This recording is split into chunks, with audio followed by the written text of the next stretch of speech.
شغل هيظهر معاك بالشكل ده. انا بحاول على قد ما اقدر، يعني انا بحاول اعلمك على قد ما اقدر الحاجات اللي انت ممكن تحتاجها، وعندنا اصوات تانية برضو. طريقة قليان الجمبري بالزيت المغلي. طريقة قليان الجمبري بالزيت المغلي.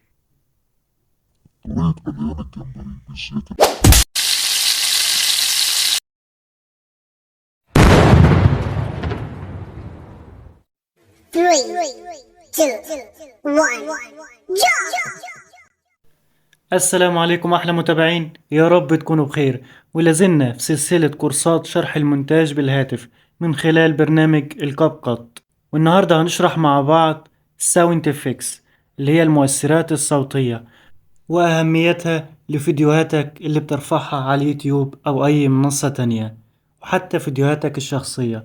دي هتودي فيديوهاتك في حتة تانية خالص. واللي ما يعرفش يعني ايه المؤثرات الصوتية، تعال نشوف الفيديو اللي سمعناه في أول الفيديو ده، بس من غير مؤثرات صوتية. يا ترى هيكون شكله ايه؟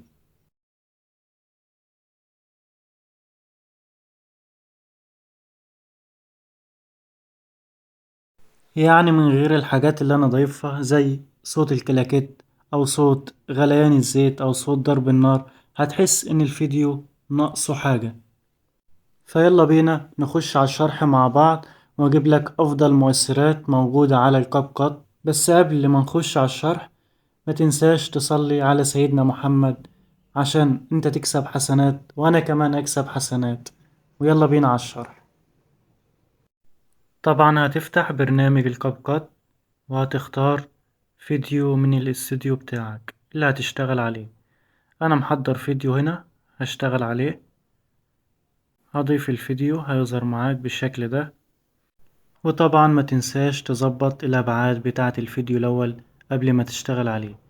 يعني لو هترفعه على اليوتيوب او التيك توك، هتختار المنصة اللي انت عايزها. وبعد كده هتخش على الأصوات، هتلاقي عندك إضافة صوت اللي هي تحت شريط الفيديو ده، اللي هي ديت. هتدوس عليها هتظهر معاك القايمة دي، أو هترجع من السهم ده وهتلاقي عندك كلمة الأصوات، هتدوس عليها هتظهر معاك نفس القايمة. وهندخل على أول واحدة اللي هي الأصوات. هنلاقي عندك ظهرت قوالب أصوات جاهزة من خلال التيك توك، لو عايز تضيف حاجة برضو منها. وعندك تاني واحدة ديت المستخرجة من الجهاز بتاعك. وتالت واحدة ديت أغلبية الأصوات اللي هي موجودة ترند ممكن تضيفها. فالأصوات ديت جاهزة لو عايز تضيف حاجة منها. نرجع تاني ونلاقي عندنا القايمة التانية ديت فحص حقوق الطبع والنشر، ديت خاصة بالتيك توك بس. وعندنا الهدف الأساسي بالنسبة للفيديو ده اللي هي المؤثرات، هندخل عليها. هنلاقي عندك قسم ظهر بتاع المؤثرات. عندك بقى الطبيعة وقسم الرعب، كل ده قسم مخصص. وطعام اللي هي برضو موجودة دي الطعام. عندك بقى والطبيعة، يعني دي كلها أصوات ممكن تستخدمها في المؤثرات الصوتية. طيب، احنا عندنا الفيديو اللي احنا شغالين عليه ده، ده مش موجود عليه صوت. طيب هنضيف له بقى مؤثرات زي اللهب كده وغليان الزيت. نجرب مع بعض كده.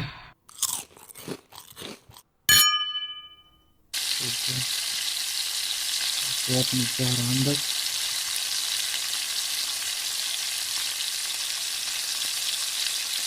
ولو هنضيف من علامة زائد، هنجرب الفيديو هيشتغل معايا بالشكل ده. ولو عايز تحذفه برضو هتدوس عليه. تمام، وهتلاقي عندك كلمة حذف، هتدوس عليها هتلاقي اتحذف معاك. تعال نشوف برضو المؤثرات الموجودة عندنا تانية، وهنوريك برضو المؤثرات اللي أنا حافظها عندي. في علامة الحافظة اللي هي ديت. فأي حاجة تشتغل عليها مثلا وعايز تحفظها هتدوس عليها هتلاقي عندك ظهرت في الحافظة. يعني دي الحاجات اللي أنا حافظها، يعني اللي يعجبك ممكن تحفظه عشان ما تتعبش وانت بتدور عليه بعد كده. دي كلها المؤثرات اللي أنا بستخدمها، ولو عايز أنزلها لك 3 في 2 فولدر 1 ممكن تحمله، jump. مفيش مشكلة. بس أنا أفضل لك أنت ممكن تستخدمها من خلال برنامج الكاب كات. وعندك برضو مؤثرات اللي موجودة على اليوتيوب. في برضو مؤثرات موجودة على اليوتيوب ممكن تحملها وتضيف منها للفيديوهات بتاعتك. تمام كده، انت عرفت انت هتضيف المؤثر للفيديو بتاعك منين. برضو في تريكاية كده عايز اقولك عليها. لو عايز تخلي المؤثر اللي انت ضايفه يبتدي بصوت بسيط وبعد كده يعلى، عندك كلمة التدرج اللي هي ديت، هتدوس عليها هتلاقي عندك ظهر قائمتين: الظهور التدريجي والاختفاء التدريجي. الظهور ديت في بداية الموسيقى بتبتدي معاك بصوت واطي وبعد كده بترجع لمستوى الصوت الأصلي. وبرضو الاختفاء في الآخر هتلاقي الآخر الصوت عندك هتلاقيه اختفى بصوت واطي. فبتفرق معاك برضو في المونتاج أو الصوت. فبتفرق في الفيديوهات في الصوت يعني، عشان اتسألت عليها برضو في تعليق في فيديو قبل كده، فشرحتها لك برضو بالمرة. تمام، نخش على الخطوة اللي بعد كده. عندنا برضو الناس اللي بتضيف في الفيديوهات صور كده مثلا صغيرة لأي حاجة لمنتج. مثلا أنا هضيف برنامج الكاب كات وهحطه هنا، عايزه بقى يظهر معايا بصوت ويختفي بصوت، ويظهر برضو تدريجي كده ويختفي تدريجي. هنعملها ازاي؟ هتدوس على كلمة تحريك اللي هي في الأدوات تحت ديت، هتلاقي معاك ظهر القايمة دي.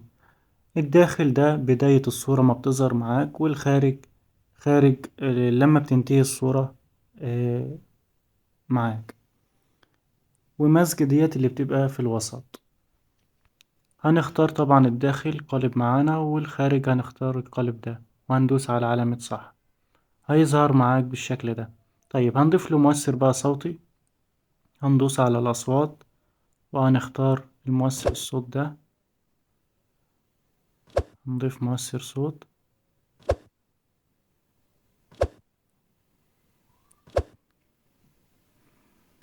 وهنيجي على الآخر كده، آخر الصورة ما تنتهي عشان نضيف له صوت وهو بالصورة بتختفي.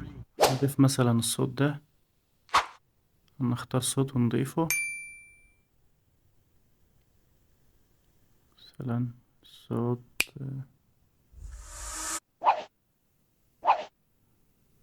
هنختار ده. تمام، هيظهر معايا بالشكل ده. يبقى نشغل الفيديو كده. ومش شرط طبعا تضيف صورة الكاب كات، أنا بس بمثلك عليها.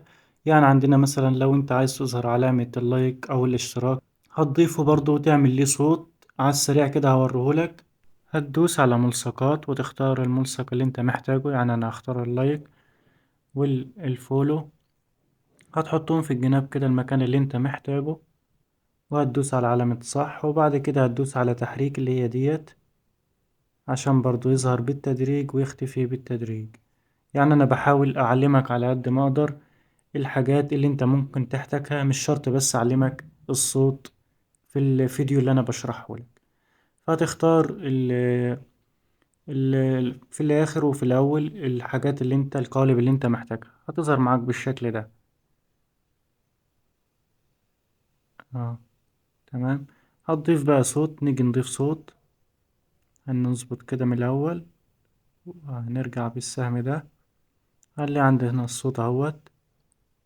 هندخل على المؤثرات وهنضيف الصوت اللي أنا محتاجه، يعني الصوت كده يليق بالإيه بالحاجة اللي أنا ضايفها.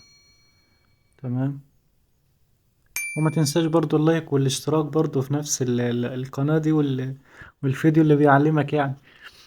فهتضيف بقى الصوت، وفي الاخر برضه هتشد كده لشريط الفيديو عشان تضيف الصوت وهو بيختفي.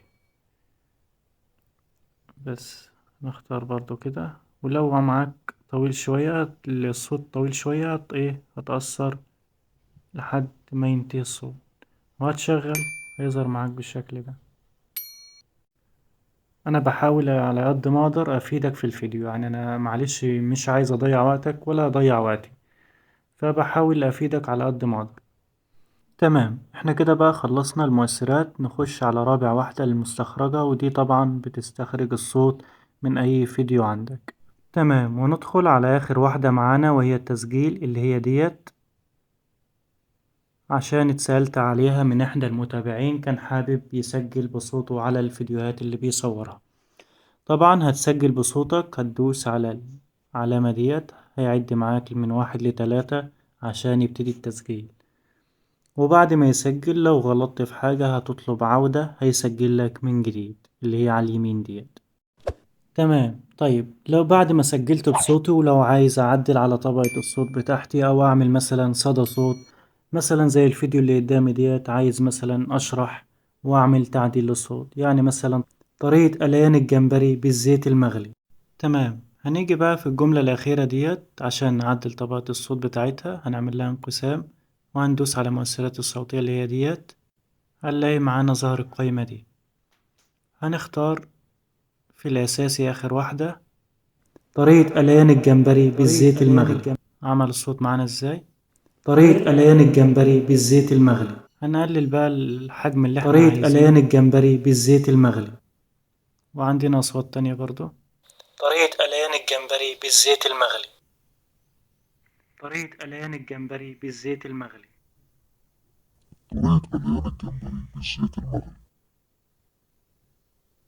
طريقة قليان الجمبري بالزيت المغلي. هتختار الصوت اللي انت محتاجه.